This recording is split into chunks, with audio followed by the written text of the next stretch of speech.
রাঙ্গিরখাড়ি নেতাজি মূর্তি পুনরায় স্থাপনের কাজের অগ্রগতি খতিয়ে দেখলেন মন্ত্রী কৌশিক রায় ও দীপায়ন চক্রবর্তী।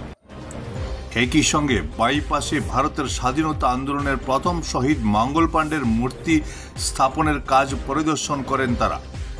রাজ্যসভার সাংসদ কনাদ পুরকাস্ত ও জেলা শাসক মৃদুল যাদবও তাদের সঙ্গে ছিলেন।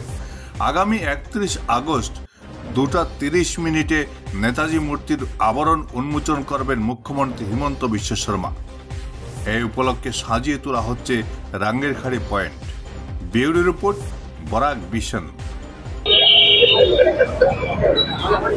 শিলচর নেতাজি মূর্তি স্থাপন এবং নবনির্মাণ কমিটি এখানে নেতাজির মূর্তি স্থাপনের যে অগ্রণী ভূমিকা নিয়ে বিশেষ উদ্যোগ নিয়ে আমরা দেখছি যে প্রায় গত 1.5 বছর থেকে যে কিভাবে আমরা এখানে নতুন মূর্তি আমরা এখানে বসাতে পারি সেই উদ্যোগ নিয়েছিল। এবং শুধু উদ্যোগ নয়, উদ্যোগের সঙ্গে সঙ্গে শিলচরের বিভিন্ন স্বেচ্ছাসেবী সংগঠন, বিভিন্ন ব্যক্তিবর্গদের সঙ্গে আলাপ আলোচনা করে সবার শিলচর শুধু নয় পুরা কাছাড়ের মানুষের পরামর্শক্রমে এখানে মূর্তি আগামী 31 আগস্ট এখানে মাননীয় মুখ্যমন্ত্রী ডক্টর হিমন্ত বিশ্ব শর্মা মহাশয়ের হাত ধরে এখানে নতুন মূর্তি যে স্থাপন সেটা উন্মোচন করা হবে।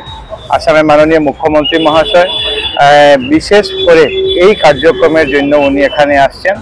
উনি এখানে এসে বেলা 2:30টার সময় মুখ্যমন্ত্রী মহাশয় এই মূর্তির উন্মোচন করবেন, আর এখানে একটা সভা হবে।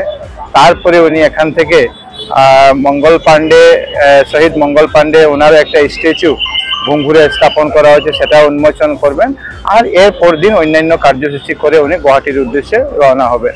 এই জন্য শিলচরের মানুষ যেভাবে এই মূর্তিকে ঘিরে মানুষের একটা আবেগ জড়িত আছে, বরাক উপত্যকার মানুষ যেভাবে এই মূর্তির স্থাপনা নিয়ে একটা আবেগ যেভাবে জড়িয়ে আছে, আমরা সবাই আজকের দিনে আমিও এখানে উপস্থিত হয়েছি। আমাদের মাননীয় বিধায়ক দীপায়ন চক্রবর্তী মহাশয় এবং আমাদের এই কমিটি, মূর্তি স্থাপন কমিটি যারা কর্মকর্তারা আছেন সবাই এখানে উপস্থিত আছেন। আমাদের রাজ্যসভার সাংসদ শ্রী কনাদ পুরকাস্ত মহাশয় এখানে আছেন।